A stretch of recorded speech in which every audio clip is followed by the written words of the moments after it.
Well, it's that time of year once again, and that usually means popping in a Christmas movie or watching a Christmas special that's rerunning on television. Most people have their favorite holiday movies and specials that they like to watch year after year. So, how about we share our favorites with each other this year? I'll go over 10 of my favorite specials and movies, and I would love to hear your own favorites in the comments down below. Let's not dilly-dally any further though, and let's get started. Okay, so I have Polar Express a little bit further down since it hasn't really held up the best and I don't always watch it. There are some weird moments or times where the animation is super uncanny and it can be a little bit of a downer sometimes, or maybe trying a little too hard to be an emotional Christmas special. But for me, nothing beats the nostalgic memories with this movie. I remember so many years at elementary school where we would be seated in either the gym or our classrooms, be given candy canes and hot cocoa, and watch the Polar Express before Christmas break. And there are parts of this movie I do genuinely like. There are some really creative cinematic shots and some really gorgeous shots of the landscape and train, and some good bits of animation, as long as you don't look too closely at the dancing or the people's faces. And the voice actors did a pretty decent job too. And I honestly really like the scene with the bell at the North Pole and the end of the movie. It really gives me the chills. So this one is one of my favorite Christmas movies,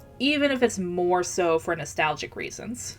This next one is also really nostalgic for me, and probably for a lot of other people too, A Charlie Brown Christmas. What's funny is that while it's a classic now, it wasn't seen as that when production was done. Producers honestly thought it would be a disaster due to its tone, pacing, animation, music, lack of a laugh track, and the child actors. It is pretty low production, but that's what adds to the charm of it. They make the best of what they had to work with, which was only 6 months and $96,000, which honestly is not that much. The kids are all memorable and their acting fits just right with the tone of the special. It also doesn't come across as overly preachy with its anti-consumerism or its lesson on the true meaning of Christmas. It doesn't come across as overly sappy either, which a lot of Christmas specials unfortunately fall into that trap. The special also gives off a school play sort of feel, which fits the low budget as well as the plot of the kids trying to work on their Christmas play. Linus's monologue is also great, and the ending is fantastic and simple. It also just feels sincere and isn't trying too hard. I absolutely love this one, and there's a reason why it's been so popular for decades. Merry Christmas, Charlie Brown!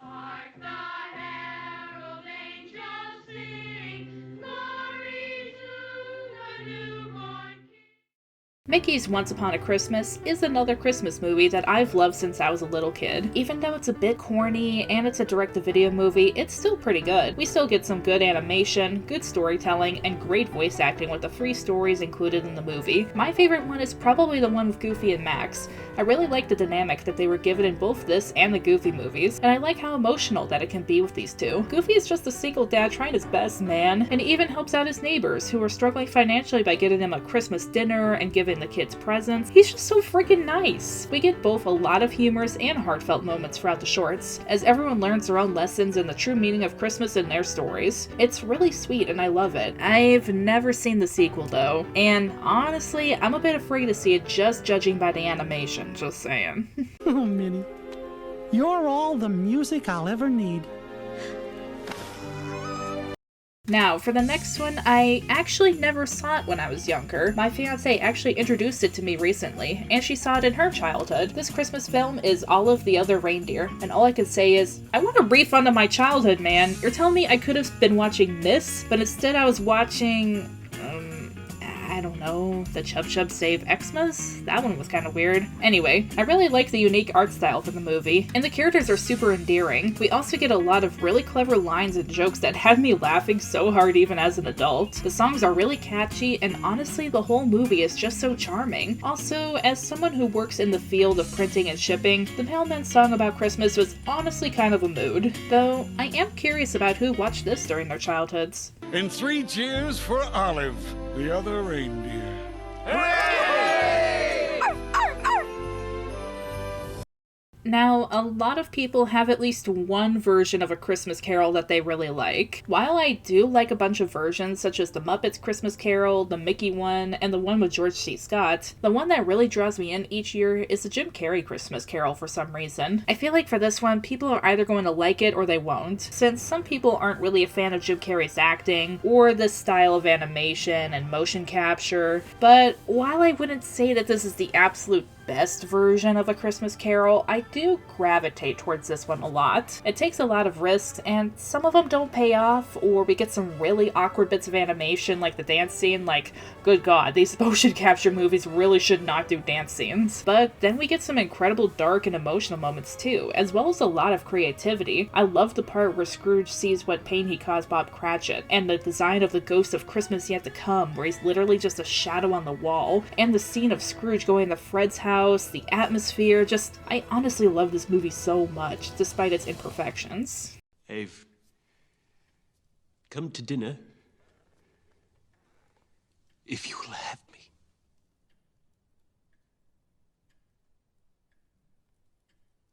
Of course, Uncle. Welcome. Merry Christmas.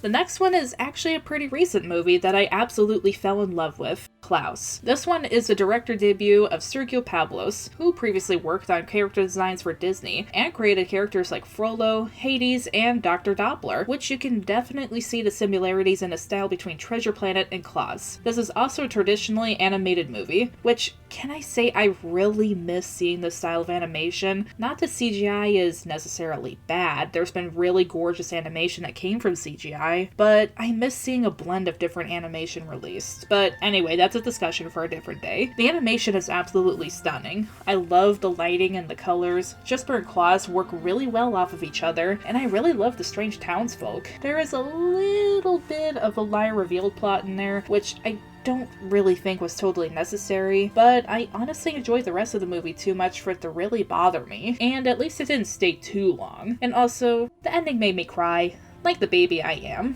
What I do know is that once a year, I get to see my friend. Okay, so there are a lot of Rankin Bass specials that I do like for the Christmas season. However, I wanted to limit it to one of the top spots on my list, as I didn't really want half of it to be taken up by Rankin Bass. So for my favorite Rankin Bass special, and my 4th favorite Christmas special, it's Santa Claus is Coming to Town. This is probably one of my favorite Santa Clauses, as he really is the embodiment of Santa. He's kind, fun, and selfless. There's also some really catchy music, and I love the other characters too, like the Winter Warlock. The stop motion isn't on the level of something like Coraline, but they did really good for not having a huge budget, and there are some really impressive bits in the animation, such as the lighting or small tidbits that are really hard to pull off, like this 3D kangaroo toy hopping into a 2D picture in a book. I have seen this special just about every year since I was a young kid, and I still absolutely love it. Maybe if we could all learn Santa's beautiful lesson, maybe there would finally be peace on Earth and goodwill toward man. Now, the real question is The Nightmare Before Christmas a Halloween special or a Christmas special? Well, I say... Both is good. I've loved this movie since I was a kid. I love that it was a Christmas movie with a creepier tone. I love the songs. I love the animation. The characters are all iconic, and honestly, I would have been all over this Christmas. I mean, as a kid, I had a plastic gargoyle, and we would dress it up for the Christmas season in the living room, so that was me, just saying. Honestly, this is just a fantastic movie all around, especially if you want a more gothic tone to your Christmas.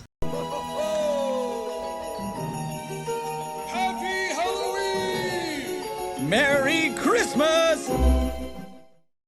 Next up is How the Grinch Stole Christmas. No, not that one. Not that one either. Actually, I haven't seen either of them yet. No, I'm talking about the OG. This one has a pretty simple story, which they luckily keep it to a reasonable length and don't drag it. The Grinch is enjoyable in all of the creative ways that he steals the Who's fangs and how much he enjoys doing so. I mean, look at his face while he does it. Also, if I had to hear this kind of noise all day around Christmas, I'd probably hate it too. Just saying. There's also some music in here. The Who's music is mostly just nonsense, however, it still sounds really nice. And You're a Mean One, Mr. Grinch is catchy, and the lyrics are so creatively gross in how it describes the Grinch. And Boris Karloff has an incredible voice as the Grinch in this one. This special is just an all-around classic. Before we get to my number 1 pick, let's go over some honorable mentions, shall we? I did only want to include one Rankin Bass special for my list, however, there are other ones I like as well, such as The Year Without a Santa Claus, Rudolph the Red-Nosed Reindeer, and while I only saw Jack Frost for the first time last year, I still do like like it. I also did like Art for Christmas, the Santa Claus movies, Elf, A Christmas Story, and Home Alone as a kid. However, I haven't seen them in eons, so I don't feel right including them on this list. Maybe I should revisit them again for old time's sake, though. Gremlins is also a fun Christmas special if you want to creep your tone to your Christmas movie. I also love The Christmas Tree, but not because it's a good Christmas special, but because of how awful it is. The editing, animation, voice acting, and story are just all wrong, and Miss Mavilda is my favorite character because of her insane dialogue and delivery. If you're a fan of so bad they're good movies like The Room, I definitely recommend watching this one. Now, for my number one choice, I have to go with It's a Wonderful Life. There's a lot of depressing bits in the movie, but it's also so uplifting, as it's about a kind person's impact on the lives of people around him, and how for a while in the movie he feels that he is worth more dead than alive. The ending where everyone comes together to help out a man that gave up so much to help them, the final songs they sing, Harry's toast to his brother, and how Clarence gets his wings honestly not only gives me goosebumps, but brings tears to my eyes. It's not only one of my favorite Christmas specials, but honestly, it's one of my favorite movies of all time. Good idea, Ernie. A toast. To my big brother, George, the richest man in town. Well, those are my favorite Christmas specials. If you liked any of these or watched anything different growing up, let me know. And I hope you have a Merry Christmas, Happy Hanukkah, Blessed Yule, or the happiest of holidays in general, whatever you celebrate. Just remember, things like presents are nice and everyone has their own ideas for what the holiday season is all about, but really, the most important thing is to remember to be kind. This is something that's easy to forget in our world, but it's something that's so important. Make sure to tell someone close to you that you love them. Give a friend a hug. Do a kind act for a stranger, or give back to your community. The world is negative as is. Let's all work together to make it a brighter place. Happy holidays, everyone. Until next time, this is Dallas Macabre, signing off. Bye-bye.